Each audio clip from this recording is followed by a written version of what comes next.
आज हुंड्यापायी एका मुलीचा जीव गेलेला आहे. तर मला असं विचारायचं आहे, हुंडा जी लोक मागतात त्यांचा मुलगा शिकलेला, कमावता किंवा त्याच्या घरात पैसा अडका नसतो का, की या हुंड्यावरच त्यांचं सगळं आयुष्य चालणार आहे पुढचं? दुसरी गोष्ट म्हणजे, समजा तुम्हाला हुंडाच मागायचं आहे किंवा तिच्या आईवडिलांना तुम्ही हुंडा मागताय, तर मुलीच्या आईवडिलांनी सरळ घरजवळच त्या मुलाला करून घ्यायचं, प्रश्नच मिटला.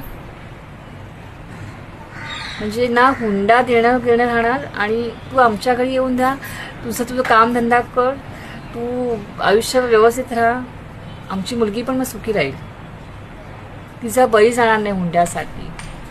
सो त्या मुलाला जर असं काही हुंडाळे मागवायचं असेल ना, तर त्यांनी सगळं घरजवळ येऊन राहिलेलं खूप चांगलं, सगळ्यात बेस्ट ऑप्शन आहे मुलासाठी. म्हणजे मुलींचे हुंड्यासाठी जीव जाणार नाही.